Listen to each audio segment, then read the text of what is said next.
Welcome to Syndication Attorneys, free monthly podcast and live YouTube stream where we talk about topics of interest to real estate syndicators and fund managers with the opportunity for live questions and answers before we sign off. I am attorney Kim Lisa Taylor. Before we get started, please note that this event is both recorded and live streamed and will be used for a future promotion, posted on our website, and in a broadcast available to the public. You can ask questions at the end of the broadcast by raising your hand or typing it in the Q&A. If you don't want your voice recorded, then don't raise your hand, just type your questions in the Q&A. But we do encourage questions either of me or of our guests. Information discussed during this free broadcast is of a general educational nature and should not be construed as legal advice. We would love to represent each of you that are on the call or that are listening to our broadcast. If you want to know how to do that, you can go to our website at syndicationattorneys.com and you'll see a button there to schedule a free consultation, and you can talk to one of our staff and we can see how we can help you. So anyway, today our topic is how to overcome challenges in self-storage syndication with some long-term clients, Christopher Cashman and Terry Morrison. And these guys have made a name for themselves in the self-storage industry. They've got some kind of unique practices, I think, among some of our other self-storage clients. And we thought that it would be really helpful for you to see what they've done. They have built a portfolio of over 3,100 storage units plus 188 RV parking stalls in 5 states, using over $10 million in private capital in just 2.5 years. So that's phenomenal growth, and it's amazing. So we're going to talk about some of the challenges they've had as they grow, and what things you guys should be looking out for. And it doesn't matter if you're growing self-storage or you're doing multifamily or any other kind of real estate asset. These challenges are going to be common pretty much to all of your growth strategies. So Chris and Terry, welcome. Thank you. Welcome. Thanks for having us. Yeah, thanks so much for coming.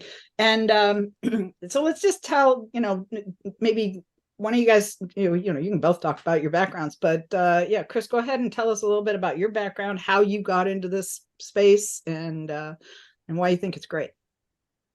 Sure. Let's see, where do I start? Started back in the hedge fund finance arena a long time ago. Ran a very small hedge fund out in California.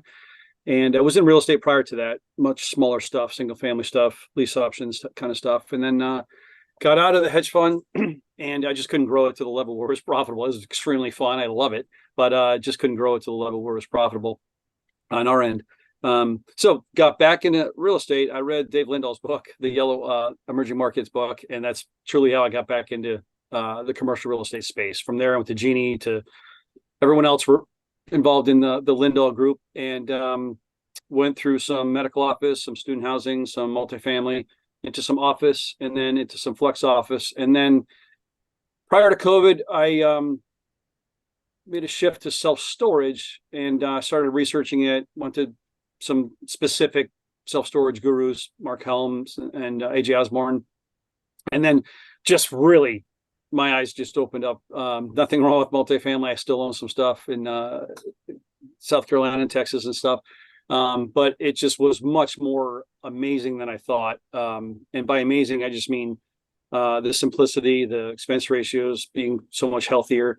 And I'm just able to free up some time for myself to do cool stuff because I got great partners, and I really enjoy the asset space. It's a lot different than multifamily. That's pretty much where we landed. I met Terry at one of the Guru boot camps about 4 years ago, something like that. And we've been doing self-storage completely 100% since. That's excellent. I remember I went to a self-storage, I've gone to a couple self-storage trainings, and I remember somebody at one of them saying that the dinette set in unit 1A never complains about the couch in unit 2A. So it's well, you know what? It's funny. A long time ago, my close friend Burge out in California. I can't do the Armenian accent, but he loves when I try. He says to me, Chris, you need to look at self-storage. I'm like, and this was when he and I were doing extreme green developments together.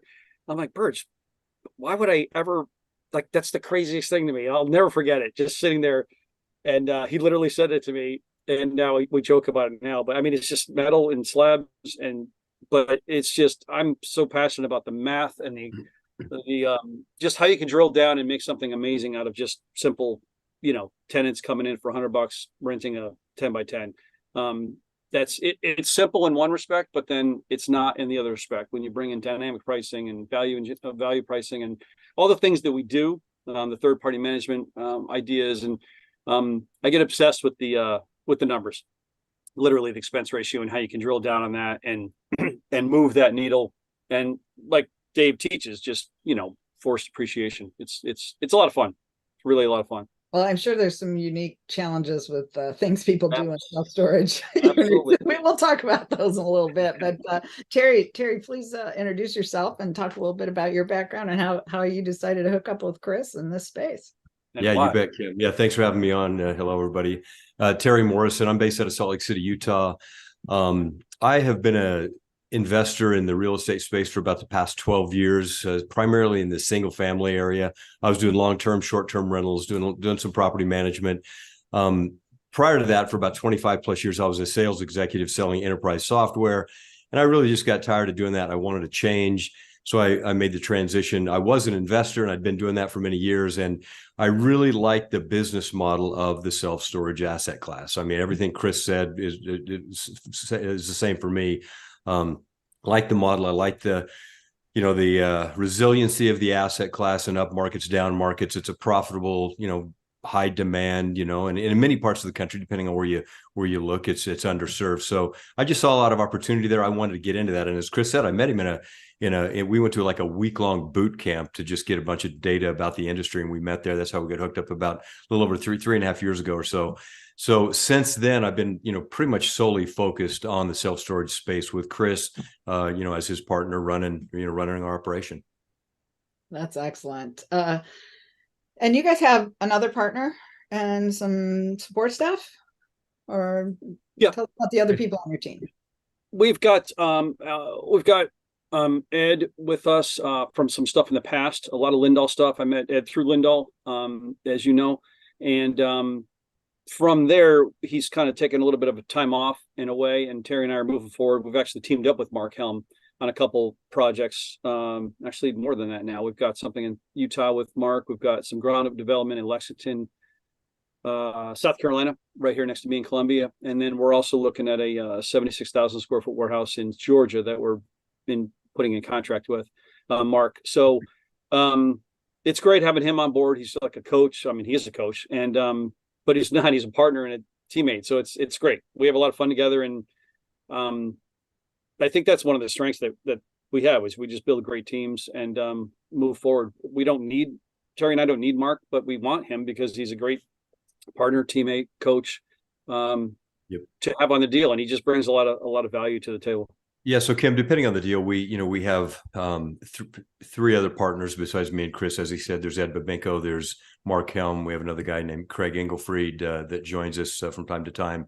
And then in our back office, we have three ladies that do a lot of our back office work in our, operations piece. Yeah. So anybody listening, okay, remember we mentioned at the beginning, they built this over 2.5 years, but when you guys first started out, you didn't have all the support staff, right? No, it was just Ed. Just Ed. No, and Kim, that's one thing too, as you grow and you scale. I mean, that's, to me, that's probably one of the biggest challenges to people listening out there that I would say that anybody has. I mean, I hear others talking about this too, but it was certainly true for us. And that is just the ability to scale. Like as you start doing more business, looking at more deals, the workload grows and just there's a lot of things to do and a lot of things in processes and things you have to have in place, technology, right? So how do you get all that in place? And you really have to do those things or it makes it really difficult to scale. And even to this day, I still say it's a challenge every day when we get up, all the stuff that we have on our plate to get done and things that come out of the blue, the emergencies that pop up here and there. So, you really You really have to put those things in place, and you have to get people to help you. You do have to delegate. I mean, there's no way Chris and I could do everything that we have to do if we didn't have people like yourself, that syndication attorneys on our team. We consider you guys teammates. We have bankers, we have lawyers, we have civil engineers, architects, you know, a lot of different people, brokers, real estate brokers that we consider our teammates, GCs, and without them, we couldn't scale and do what we do. Yeah, well, and the same for our business. You know, we now have 13 staff members. You know, there's 4 attorneys. We have several paralegals. We have a law clerk. You know, we have admin staff. You know, most of our the biggest concentration of our people are marketing. And most of my time at this point in my career, since, you know, at this point in the law firm growth, is spent on marketing, either going to events, speaking at events, coordinating events, teaching, writing, you know, or, you know, just figuring out how to promote the firm, meeting with our marketing staff, and getting systems in place so that we can keep all that stuff going and growing. So it's a challenge. It's just, you know, every small business has these same types of growing pains. Doesn't matter if you have a physical location, doesn't matter if you have an entire virtual office. If you have a physical location, you're paying for office space and desks. If you have a virtual office, you're paying for software and systems where people can all, you know, collaborate.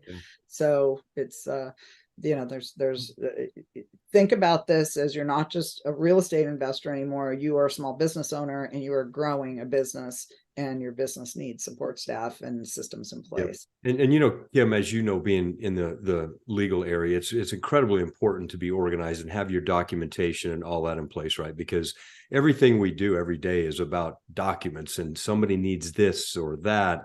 And so you really do have to have all your ducks in a row on that. And we do try to, you know, beef up our, you know, our back office with people to help us do that, you know, using technology to help us do that.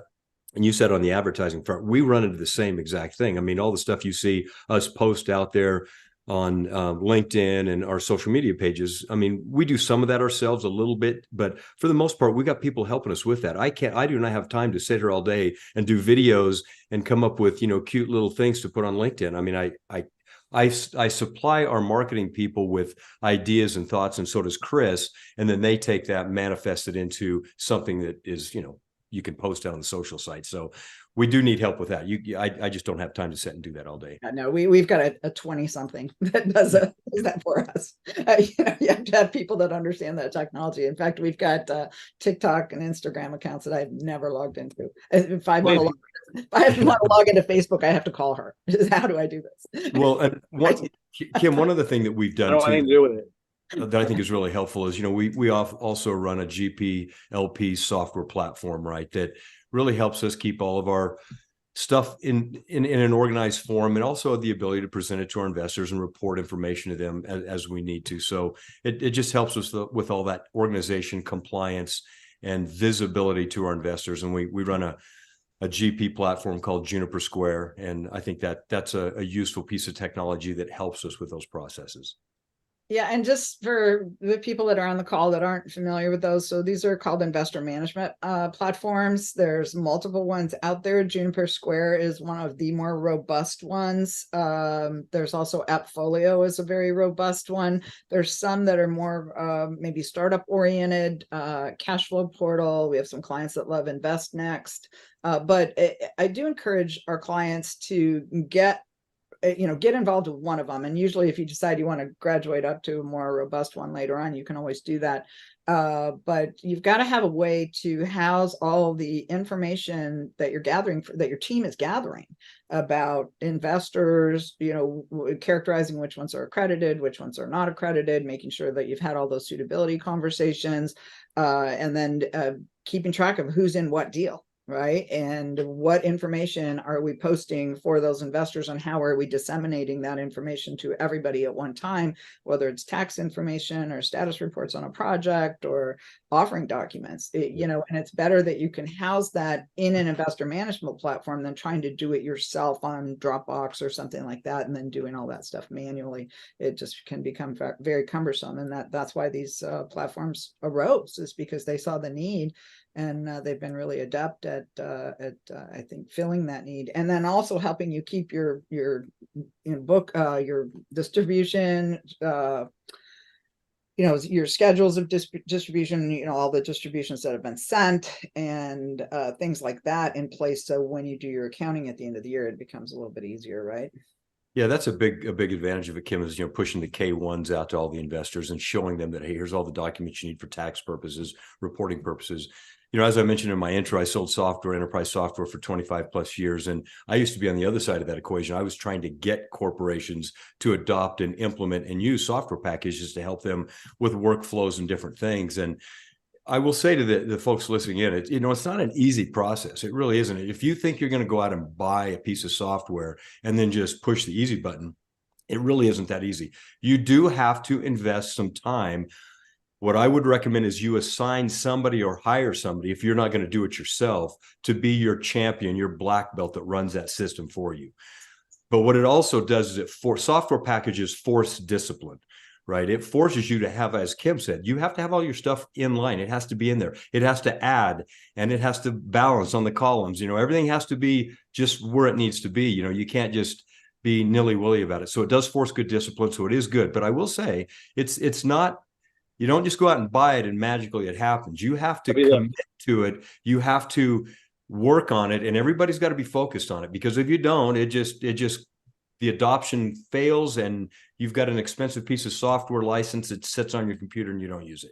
Well, that, and your investors get frustrated because all of these systems allow them to have their own login information where they can look at what's going on in their account. And if they look in there and they don't see any updates for the last 3 months, they're going to wonder what's going on with their money. No, that's it. And then it doubt creeps in. It's like, oh, is this accurate and all that? So you really have to pay attention to the details, because you're right.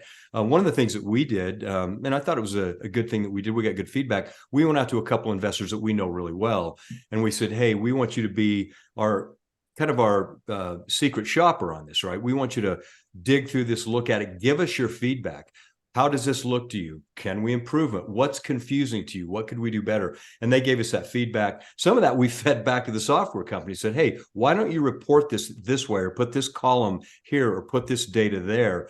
And of course, some of that we can't change. It's not our software package, but we fed that back to the companies. But it did give us some insight from our investors on what they're looking for, what they like, what they don't like, and it just helps us understand how to get the data to them more effectively.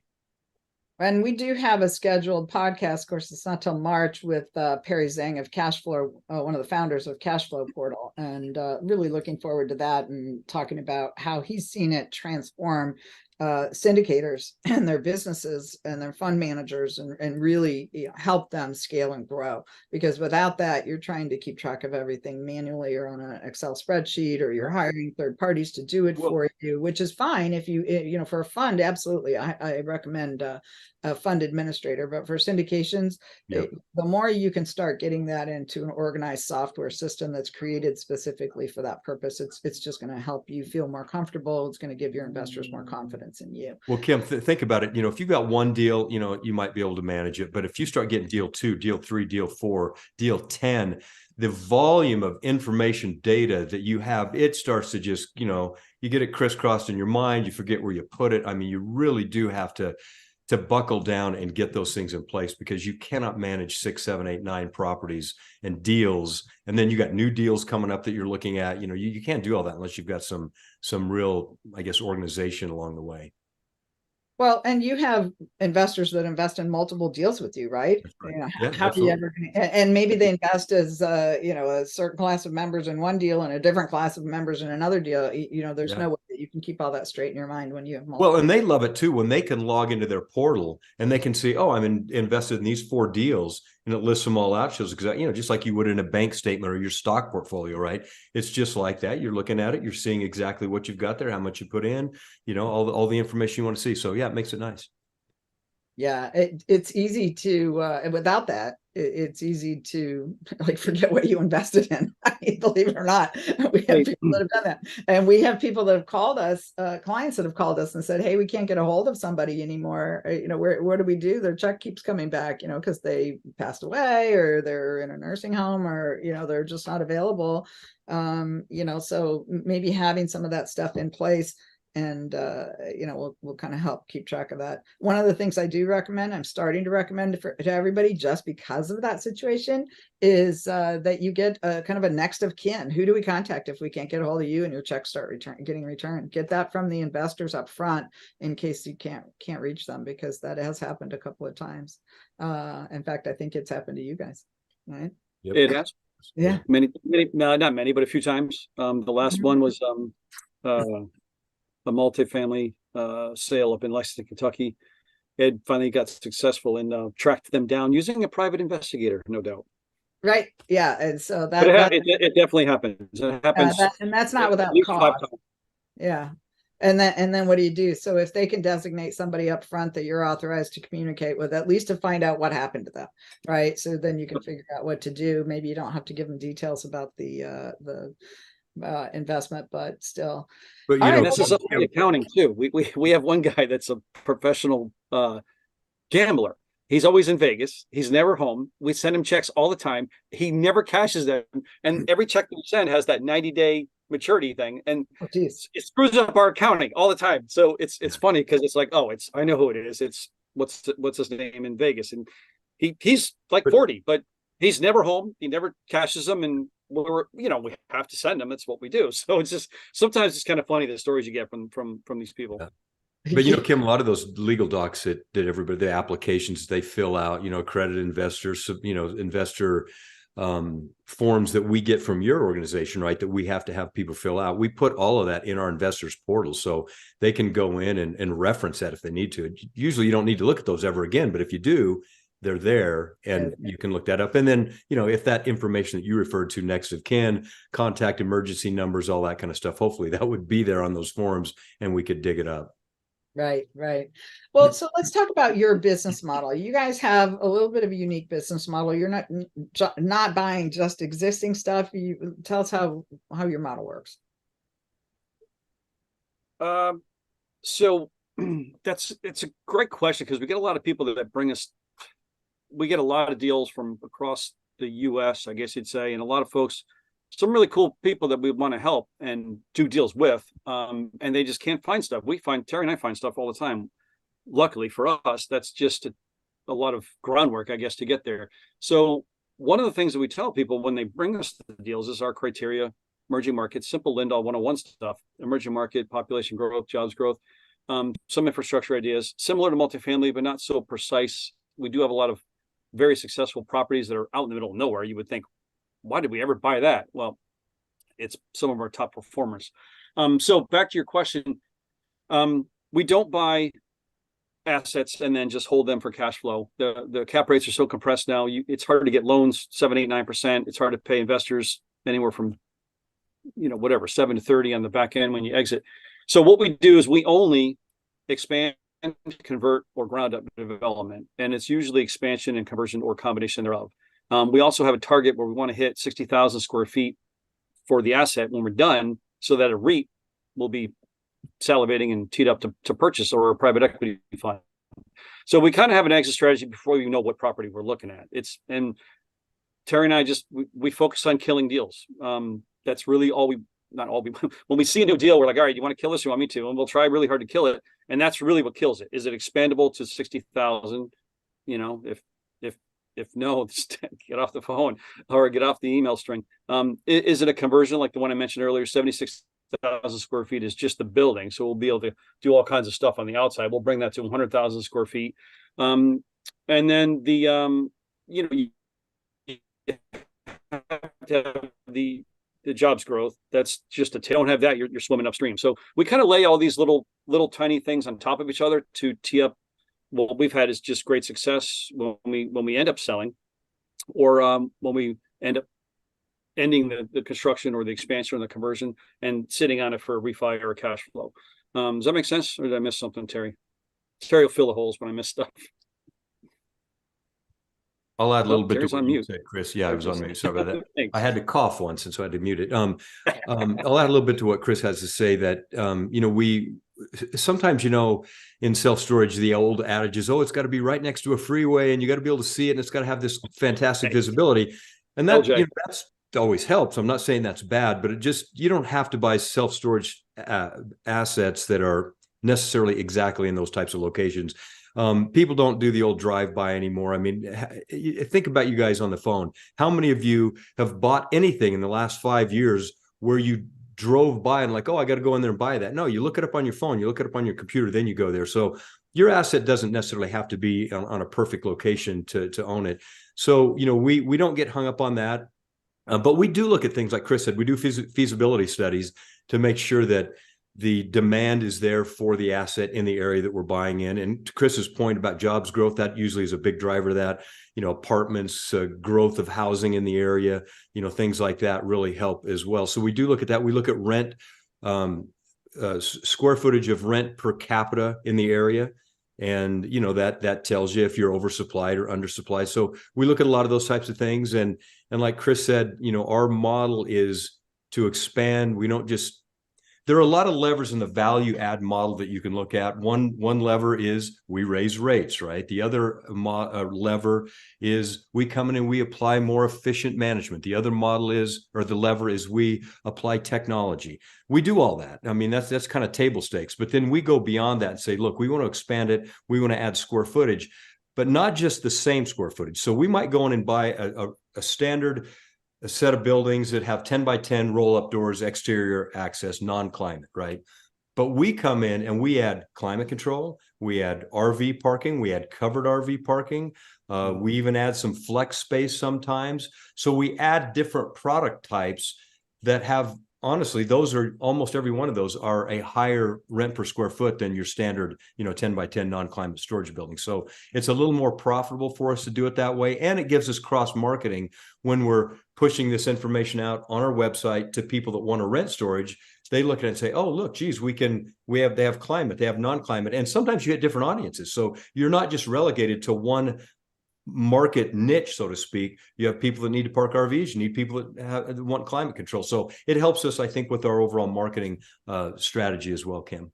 I like that. Well, and jokingly I say this, but I think an ideal location would be like right next to the Amazon distribution center, right? So like from Amazon to your storage space. Believe it or not, here's a funny. I mean, we literally do this. It's not an acid test rule, but we certainly look at it. But when you get business like Dollar General, for example, or those types of stores, they go out and do all this marketing research, right? They do the marketing research, and when they put those stores in an area, usually they view that as having the same kind of clientele that we might be looking for self-storage. There's growth in the area, there's apartments coming in, there's new housing starts, all that stuff. And so if we see a Dollar General, we're like, oh, if we can get something closer to, we're like, hey, that's probably a good thing because they thought it was a good idea to put their store there. So, that's just a way to let somebody else do a little bit of marketing research work for us. But yeah, all that stuff is good. Main thoroughfares are a big thing too. Your property doesn't necessarily have to be sitting right next to the freeway, but it could be on a main road that connects two towns together, or a thoroughfare to a lake or a recreational area. Those are great. So even though it might kind of seem like it's out in the boonies a little bit or off the beaten path, if it's on a main thoroughfare that's taking people to and from something or somewhere, it can be a good location in that regard too.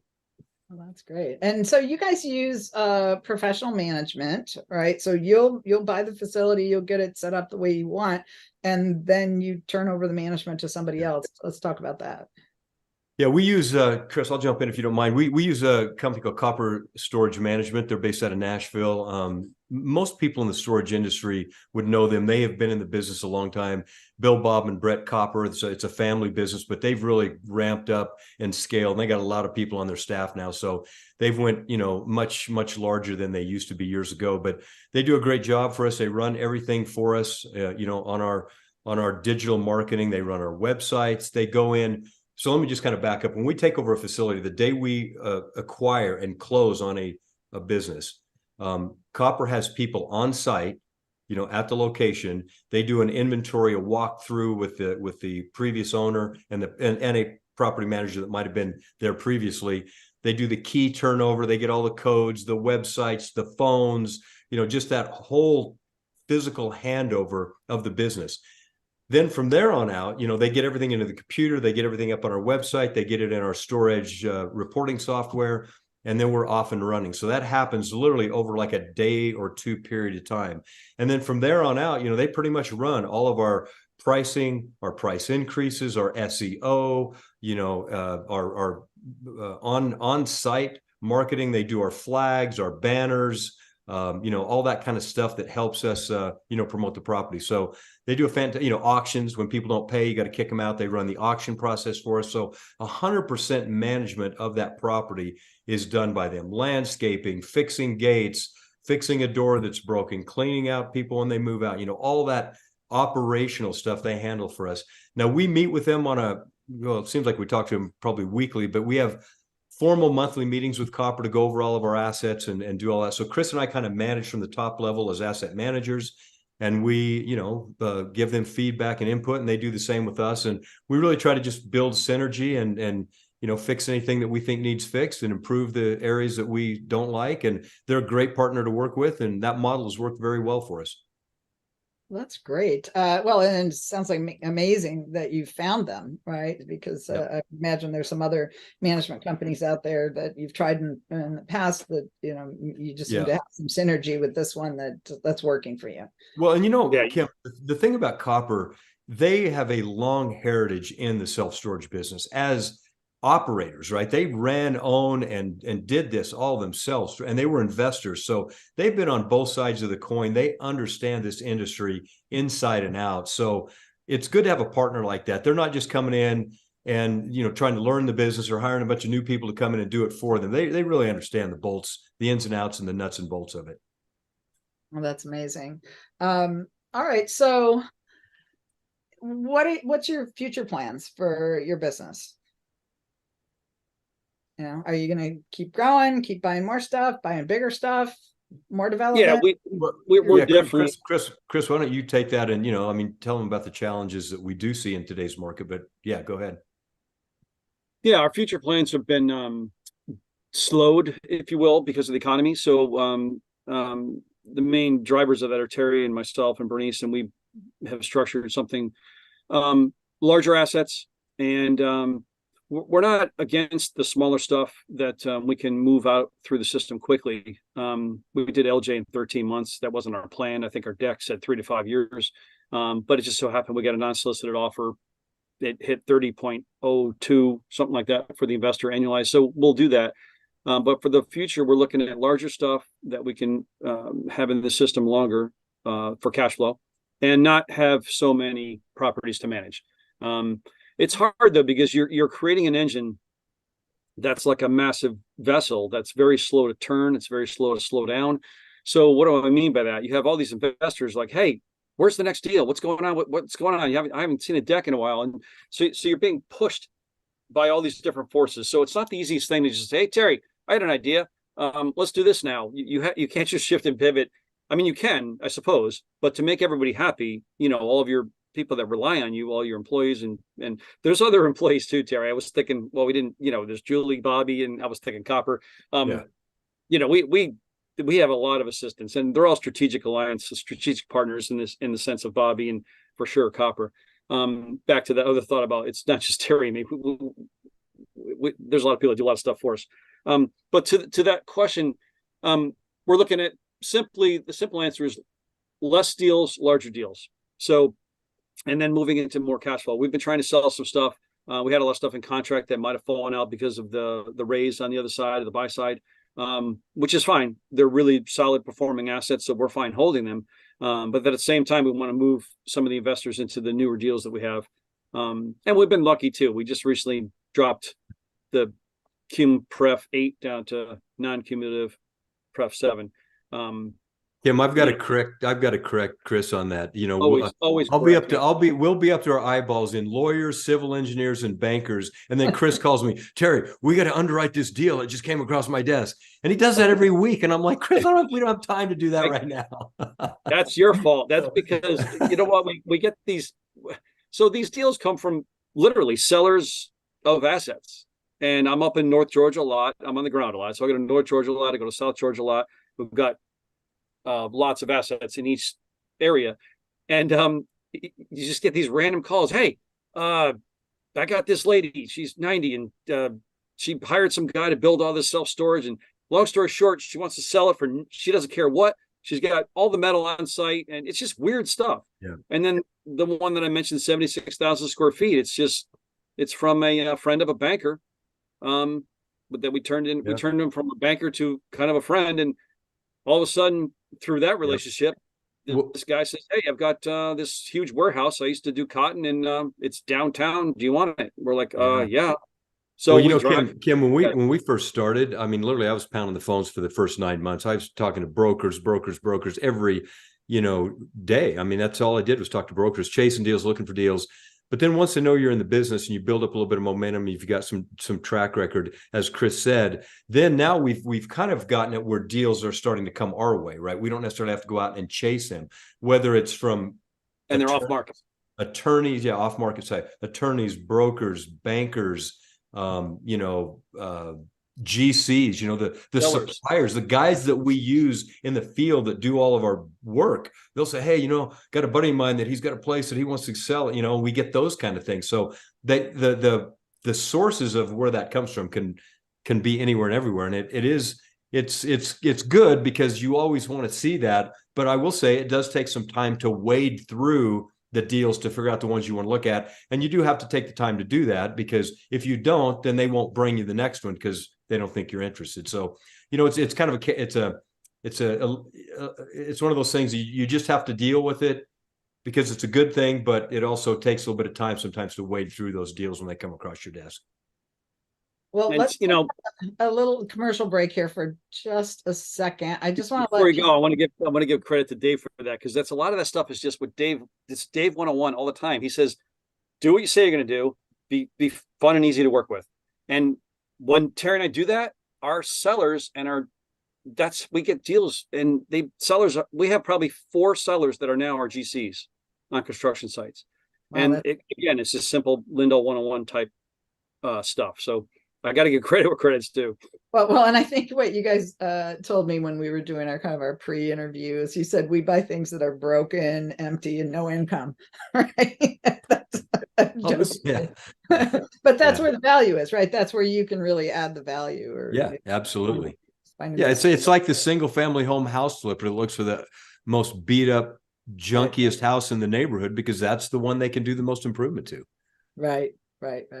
Absolutely. All right. Well, I'm going to do a little commercial break here. And then we're going to talk to you guys after that about how you're finding investors, because we've talked a lot about your deals and how your deals work, but then let's talk about the investment side of it. But I just want to let everybody know, in case you don't know, I've written 2 books on capital raising. One is called How to Legally Raise Private Money. The other one, and that's kind of a beginner's guide. It's only 160 pages. The other one is called How to Raise Capital for Real Estate Legally. It's a more in-depth 300 plus page desktop reference. So, it's like, hey, you want to know about some certain aspect, doing a blind pool fund or something like that, or how to structure a deal, you can look at that chapter and you can just read that chapter. You can get one of those books for free just by texting the word syndicate to our phone number, which actually is 844 Syndicate, SYNDIC 8, if you're looking at the keypad on your phone. So that number is 844-796-3428. So text the word syndicate to our phone number at 844-796-3428. You're going to answer a question. Have you raised money before? If you say no, you're going to get the first book. If you say yes, you're going to get the second book. So if you'd like a free copy mailed to you, make sure you give us your address and we will mail you a physical copy of that book. And then I just want to remind everybody that we are going to have a live Q&A here in just a few minutes. So if you have some questions, I know someone has already raised their hand, but if you have some questions you want to ask of Terry or Chris or me, please, either type your question in the Q&A or raise your hand, and we will get to you in just a few minutes. So back to you guys. Let's talk about, how did you go about? You said you raised over $10 million. How have you done that? How have you met those investors? What kind of investors have you met, and how have you gotten them to invest with you? What's that process like? That's probably off our website because that's probably old data, but that's okay. We have to update that as we move through it. And that website is only self-storage. That website is more where Terry and I have picked up and grabbed the ball. I've done a lot of stuff prior to that with Ed and some other folks from Lindell. So to answer your question, I think it started when I mentioned my hedge fund days. It was a really small hedge fund, so it was not a large hedge fund by any means. So, but I did have a couple people that I had managed money for that. There's a lot of integrity and trust involved in that type of situation, and that kind of parlayed into real estate for me from the beginning. And my LLC is I've got a partner, Paul. He's a CPA he's retired now, that worked for a firm in California, Mark CPA. So the principal of that CPA firm, I got involved in a long time ago. And it's funny. I remember back in the days, I would always try to get him involved and he would say, I'm not going to, he had a bunch of deals I'd see in his office. Like the Juniper that we have, he had some sort of software and he showed me all his deals. And he's like, you guys don't even have anything like this. And so we're growing all the time, so I'm always trying to get him involved in my deals. And he said a long time ago, I'm not going to do anything until you do a round turn and sell something. And I hadn't. And then finally I kept bugging him and he finally got in before I sold anything. So it was just kind of fun. He's a great guy. I have a lot of fun with him. So I think just sharing with people what you're doing, and even if they're not going to get in the deal, you want to just be open and honest and transparent. So if I know you, Kim, and I'm walking a trail with you, I say, hey, you asked me what I do. Maybe I've got a deal that I'm kind of closing out, and the raise is done. I'm going to say, well, you know what, Kim, I'm going to send you some information, and I'll send you all the legal docs, and we can talk about it. And then I'll send you something that I'm pretty much done. I know you're not going to come in the deal. You might surprise me and say that you want to, but in my mind, I'm like, I know you're not going to come in the deal. So I'm basically just growing my future business. So I'll show you a deck, call you in a week or two. Hey, did you get a chance to review that deck? And then at some point, you're going to ask me a bunch of questions, and I'm going to ask you making sure it's a good fit for me from a financial standpoint. That's really important. Just the whole SEC regulatory stuff. Got to make sure you do that right out of the gate. And people are okay with that when you hit them with it. It's a little uncomfortable in the beginning, but you get through it easy. Your preliminary questions and stuff.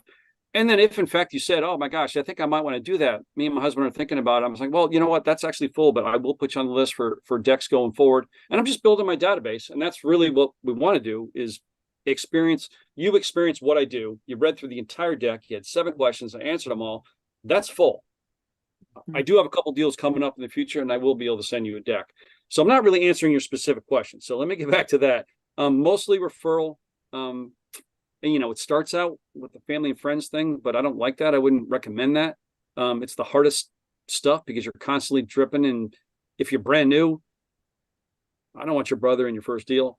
So I think just share with people what you're doing and create success. You got to have successes. I don't care if you had a duplex that you owned for 3 years and then you sold it and made a little bit of money for your friend or your dad or something.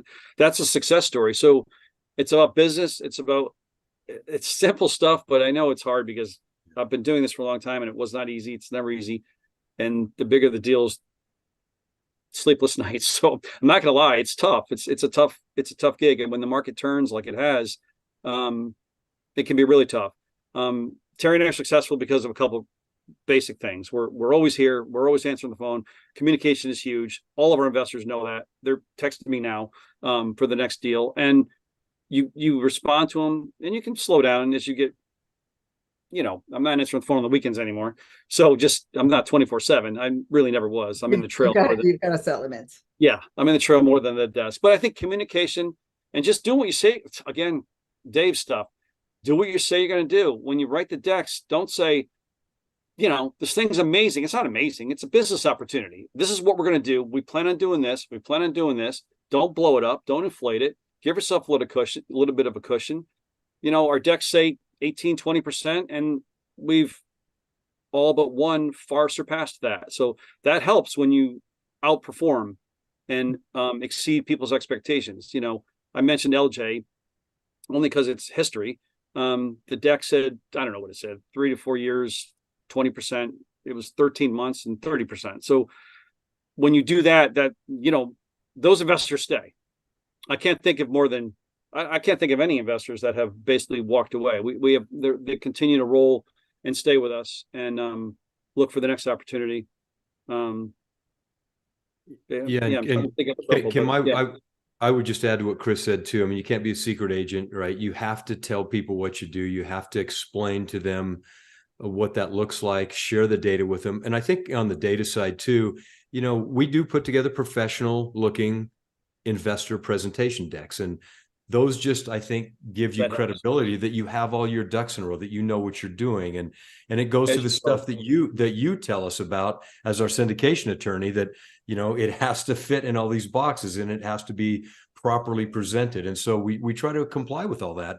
And when you have that and you can share that with people and then follow it up with verbal explanation and Q&A, like Chris said, all those things help. I think, having a website and doing a little bit of social media and just, all of that, it does help add to your credibility, because people are investing in you. They have to believe that you guys, us two and our team, are going to be able to accomplish whatever we've stated we're going to accomplish to generate them 20% annualized returns on their money. And if they trust us and believe that, and everything looks like it should, then I think your chances of getting people to invest with you are higher.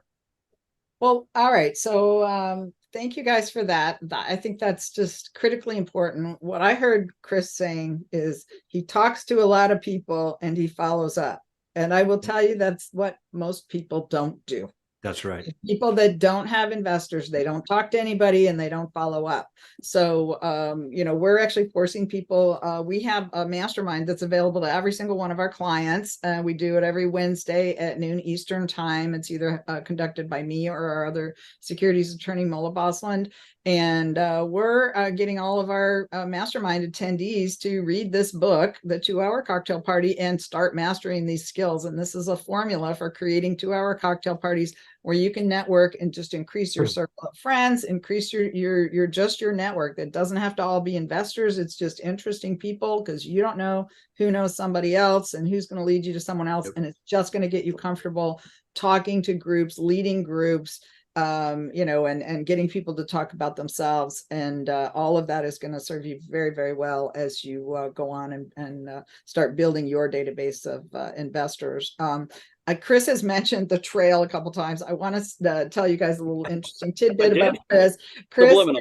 Chris is a long distance hiker. And so I happened to call him or text him a couple of years, I don't know, a year and a half ago or so. And I said, "Hey, Chris, have you ever hiked the John Muir Trail?" And he's like, "Yeah, why? What are you doing?" I said, "Well, I couldn't just say yes. I'm thinking about doing it." And so, yeah, this is a plan that Chris and I have hatched for next August. So it's gonna be a whole month, a couple of 100-mile hike. My biggest concern with Chris as a client is that I'm going to have him sign some kind of a non-disclosure agreement, because he's going to know stuff about me after hiking with me for a month, but I don't want out there in the public. He's probably going to I will learn a lot more than I know.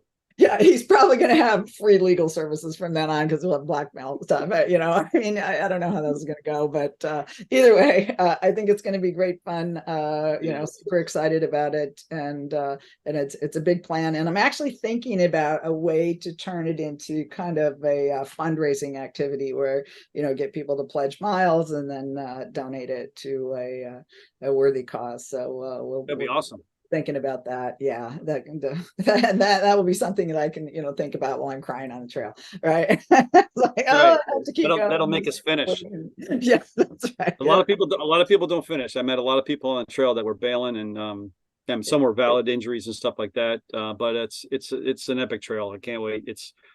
I'm excited. I'm as excited as I am to do it again, because I know how amazing it is. Yeah, he's done it twice already, by the way. So he's already had this experience. It's new to me, except that I have backpacked in the Sierras before, and I love that part of the country. I some of you might know that I'm my background is I'm also a professional geologist. So I started out as a geologist and then went into the practice of law. So this is Sierras are near and dear to me. So I will show you some granite. Yeah, There is a lot of granite. I love that exposed granite. So we do have a couple of questions, but before we go to those, how can people reach you if they have questions for you? I mean, is there a way for them to contact you if they're interested in investing, if they're interested in, bringing you deals or partnering with you, or just, having a conversation? Kim, I'll jump in on that. I mean, we can certainly provide people with our email and mobile numbers on this call. You can go out to equanitycapitalpartners.com. That's our website. If you go to the bottom of it, we have a calendar at the bottom. You can schedule something with us, 30-minute call. If you want to talk to us, we could do that. You might want to That spell would be that. the best way. That'd probably be the best way for people to reach out to you, and that way you can screen them and get them to the right people in your organization. You can follow us on LinkedIn, Christopher T. Cashman, Terry Morrison on LinkedIn, and we respond that way as well. So either way, those would work. Yeah. Okay, great. And what kind of stuff are you guys looking for at this point in your business? What do you need to who are you still looking for on your team, and what is it? What are your needs? Always more investors, right? Yes. Always want to develop relationships with investors, and truly every one of you who wants to be a syndicator, that is your constant background goal.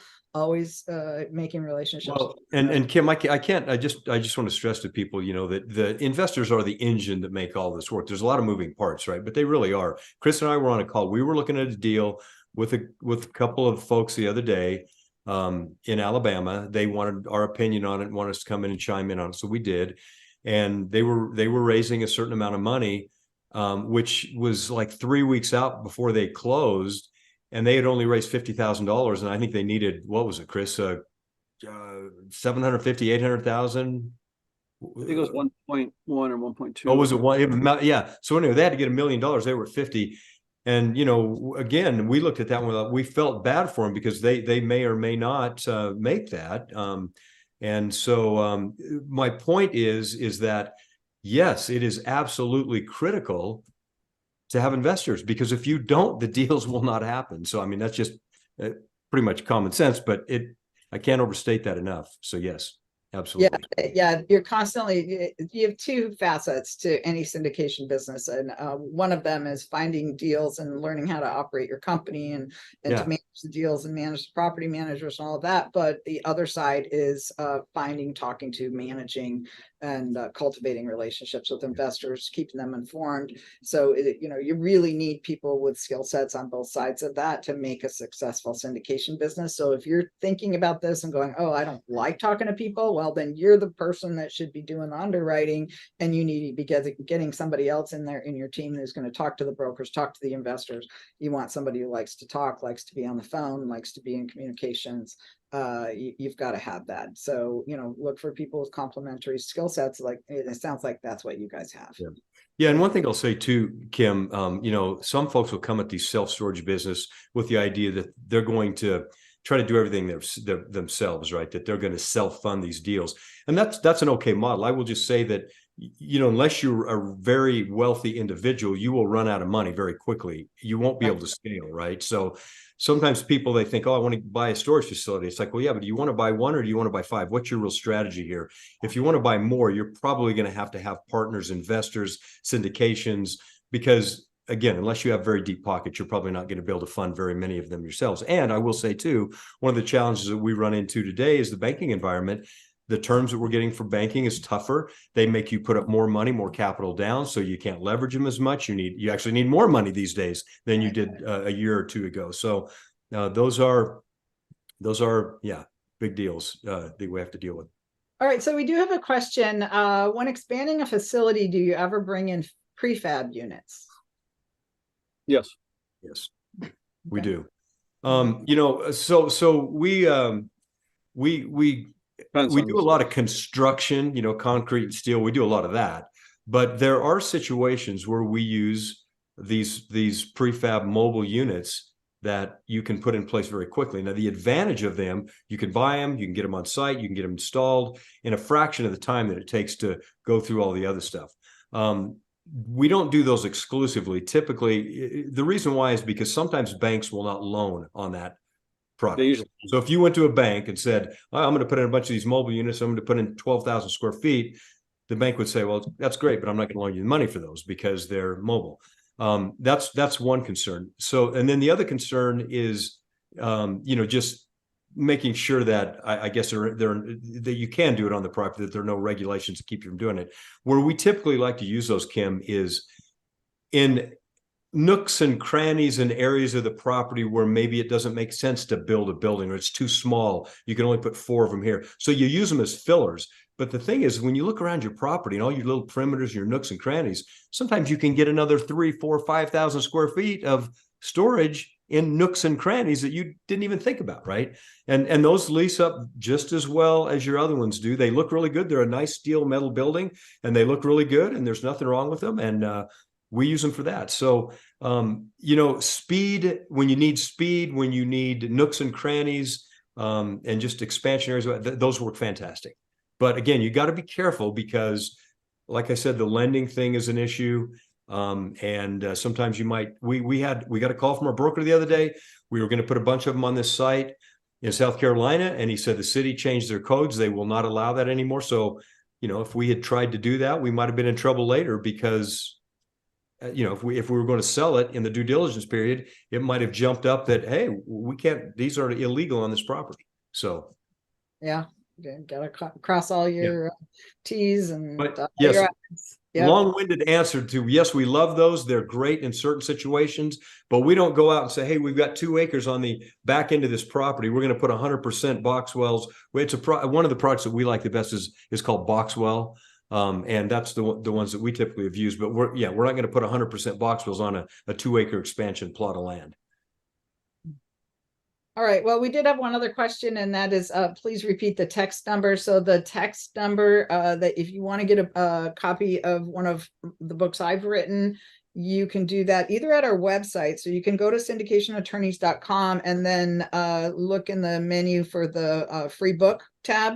So you can do it there, or you can text the word syndicate to 844-796-3428. And if you're looking at the keypad on your phone, that spells 844 syndicate, SYNDIC, and the number 8.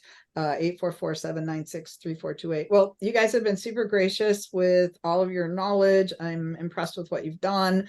Can't wait to get out on the trail. I'm ready to go right now. Well, and Kim, a couple of parting thoughts that I would say to folks out there is that, you've got to be tenacious. You cannot be afraid, right? Don't be afraid to fail. I know that's probably easier said than done, but you've just got to roll up your sleeves and dig in. If you don't know something, talk to people that do, right? Get with some mentors, go do some research. There's a YouTube for everything. Go YouTube it, right? But don't be afraid to jump in and learn, roll your sleeves up and go for it and get a black eye or two. That's how you have to do it. So, everything isn't going to be perfect. The stars aren't going to line up. You are going to have hurdles, challenges, and obstacles, but you just got to grind through that stuff. And if you're not willing to do that, then, go do something else. But it's a great industry.